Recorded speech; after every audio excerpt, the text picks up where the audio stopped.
Alors, hier, on a vu la famille alpha-voyelle, la famille des alpha consonnes longues. Pourquoi ça s'appelle consonnes longues? Parce que leur chant, leur son, on peut le dire longtemps. On n'est pas obligé de s'arrêter tout de suite.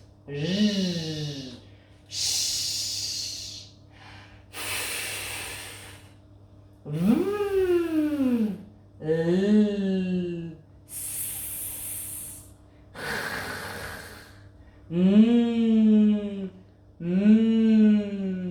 Aujourd'hui, on va voir la famille des consonnes courtes, on appelle consonnes courtes, parce que leur bruit, on ne peut pas le tenir pendant longtemps. Il s'arrête tout de suite. On va à chaque fois ouvrir la bouche et ça va arrêter le son. Donc on va faire d'abord la botte. La botte, elle fait B. Pour bien le faire, on va coller nos lèvres. On peut presque les serrer un peu entre les dents. B. Et on appuie et on ouvre et on relâche. Ça, c'est le B de botte. Ensuite, il y a la dame qui se dandine avec son gros derrière. Là, pour le D, la langue, elle vient se placer contre les dents du haut. D. Et on ouvre la bouche ensuite. Il y a ensuite la toupie.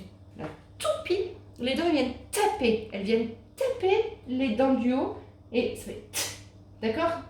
Essayez, entraînez-vous.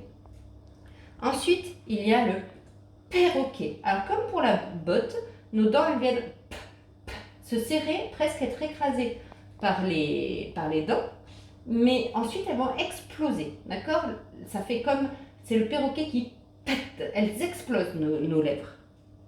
Ensuite il y a le gulu. On verra que le gulu, on va dire qu'il fait g, g, g. Alors là notre langue elle est un peu en arrière, g, et c'est au niveau du palais que ça se passe, de ce qu'il y a au-dessus de la langue là, g. Le gulu, il a des pouvoirs magiques, il peut se transformer, mais ça vous le verrez plus tard au CP.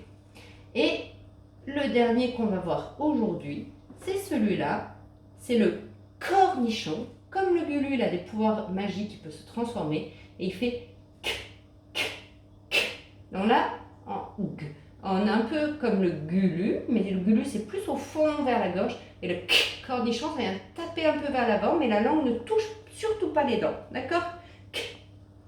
Ensuite, la quille qui est là et le kangourou, je vous en parle, parce qu'ils vont faire le même chant, ils vont avoir le même chant que le cornichon. Ils font k, k, d'accord? Mais nous, pour le moment, à chaque fois qu'on entendra le son k, d'accord, le chant k, on dira que c'est le cornichon qui chante, ok?